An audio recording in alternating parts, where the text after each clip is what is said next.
চলমান অর্থনৈতিক সংকটে আসছে বাজেটে ঋণের ফাঁদ তৈরি হতে পারে বলে আশঙ্কা প্রকাশ করেছেন বিশিষ্ট অর্থনীতিবিদ ওয়াহিদ উদ্দিন মাহমুদ। তার মতে আর্থিক নীতি পরিবর্তন না হলে সংকট আরও বাড়বে। ডিবেট ফর ডেমোক্রেসির বিতর্ক প্রতিযোগিতায় দুর্নীতি ও অপচয় কমিয়ে বাজেট বাস্তবায়নের হার বাড়ানোর পরামর্শ দিয়েছেন তিনি। অনুষ্ঠানে ডিবেট ফর ডেমোক্রেসির চেয়ারম্যান হাসান আহমেদ চৌধুরী কিরণ বলেন, বাজেট বাস্তবায়নে এখনও বড় বাধা দুর্নীতি। শারফুল আলমের রিপোর্ট।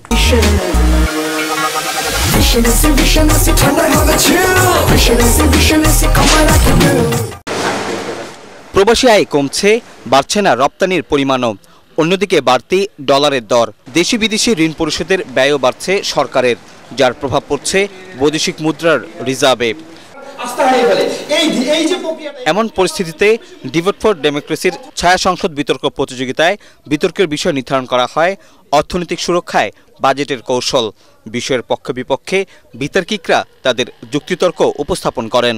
আমদানি এবং রপ্তানি ব্যয়ের যে একটা ঘাটতি, সেই ঘাটতিটা প্রায় $5 বিলিয়ন মতো। আগামী বাজেটে কোন প্রধান কৌশল অর্থনীতিকে সুরক্ষিত করবে, তারা কিন্তু সেই বিকল্প একটি মাত্র প্রধান কৌশল দেখিয়ে যেতে পারেনি। বিতর্ক প্রতিযোগিতা শেষে ডিবেট ফর ডেমোক্রেসির চেয়ারম্যান হাসান আহমেদ চৌধুরী কিরণ বলেন, কতিপয় দুর্নীতিবাজরা অর্থ পাচার করছে, তাদের কারণেই দেশের আর্থিক অবস্থা পিছিয়ে যাচ্ছে।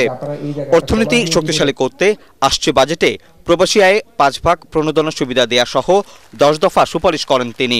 আর্থিক খাতের যদি বর্তমান যে রক্তক্ষরণ হচ্ছে, সেই রক্তক্ষরণকে যদি আমরা বন্ধ করতে না পারি, তাহলে কিন্তু আমরা রাজস্ব আয় বৃদ্ধি করি, প্রবাসী আয় বৃদ্ধি করি, রপ্তানি আয় বৃদ্ধি করি হলেও আমরা কিন্তু আমাদের এই যে আর্থিক খাতের সুরক্ষা, বাজারের বাস্তবায়ন, সেটি আমরা কোনোভাবেই করতে পারবো না। যারা ঋণ খেলাপি, কর খেলাপি, যারা বিল খেলাপি, যারা দেশের টাকা লুট করে বিদেশে নিয়ে গেছে, তাদেরকে যদি আমরা দৃশ্যমানভাবে শাস্তি প্রদান করতে না পারি, তাহলে কিন্তু আমরা রাজস্ব আয় বৃদ্ধি বলি, অর্থনৈতিক সক্ষমতার কথা যত কথাই বলি, আমরা কোনো সক্ষমতা দিয়েই কিন্তু আমরা আমাদের অর্থনীতিকে আমরা শক্তিশালী করতে পারবো না।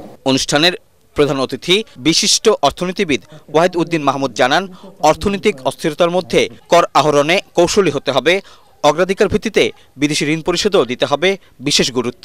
সরকারের সেই ঋণের নির্ভরতা বাড়ছে এবং এই প্রবণতা চলতে থাকলে এটা শুধু বৈদেশিক ঋণ পরিশোধের ক্ষেত্রে না, বাজেট ব্যবস্থাপনার ক্ষেত্রেও এক ধরনের ঋণের ফাঁদ তৈরি করে।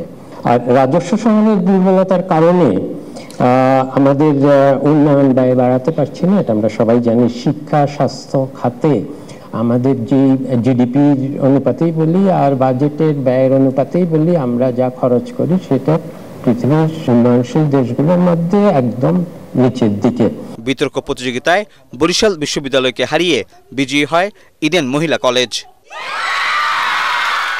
শারফুল আলম, এটিএন বাংলা, ঢাকা।